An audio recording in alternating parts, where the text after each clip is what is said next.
அதிமுக பாஜக கூட்டணி ஆட்சியில் பங்கு அரசு சர்ச்சை ஆனால் சர்ச்சை ஒன்றும் இல்லை, கருத்து எல்லாமே சொல்லியாச்சு. எல்லாருடைய கருத்தும் பொதுவெளியில் இருக்குது. இதில் சர்ச்சைக்கெல்லாம் ஒன்றுமே இல்லை.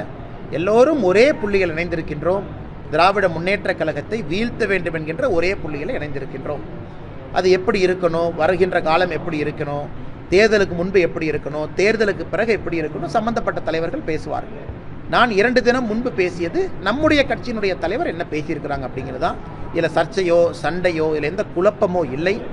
எங்களை பொறுத்தவரை திமுக அகற்றப்பட வேண்டும் என்கின்ற விஷயத்தில் ஒன்றாக நிற்கும் பொழுது குழப்பம் எங்கிருந்து வருங்கண்ணா? பேசும்போது கூட பாஜக ஆட்சிக்கு வரும் அப்படிங்கிற மாதிரி தான் சொல்றீங்க. ஆமாங்கண்ணா, எல்லாருமே கட்சி நடத்துறது அந்த கட்சி ஆட்சிக்கு வரும் தானே, அதான உண்மை. எல்லாருமே அதுக்கு தான் இருக்கும். ஆனால் இன்னைக்கு 2026 நாம் அறிவித்திருக்கின்றோம். 2026 யார் தலைமையிலான கூட்டணி, யார் கூட்டணியினுடைய முதலமைச்சர் வேட்பாளர் எல்லாமே அறிவிச்சிருக்கிறோம். அது 2026க்கு மிகச் சிறப்பாக பொருந்தும்.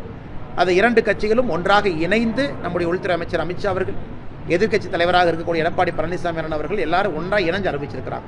ஸோ 2026 பொறுத்தவரைக்கும் எந்த கன்ஃபியூஷன் இல்லைங்கண்ணா.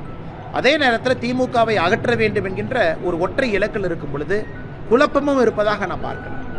இதில் குறிப்பாக இன்னொரு பக்கம் பார்த்தீங்கன்னா, காங்கிரஸ் கட்சி கருவீரர் காமராஜர் ஐயாவை கேவலப்படுத்திய பிறகு இருக்கலாமா போகலாமான்னு அவங்க ஒட்டிகிட்டு இருக்கிறாங்க. திருமாவளவன் நடத்தக்கூடிய அரசியல் கட்சி மாநாட்டுக்கு அவருக்கே அனுமதி இல்லை, இது கொடுமை. கொடி நடுவதற்கு அனுமதி இல்லை. கம்யூனிஸ்ட் கட்சிகளுக்கும் அதே பிரச்சனை தான்.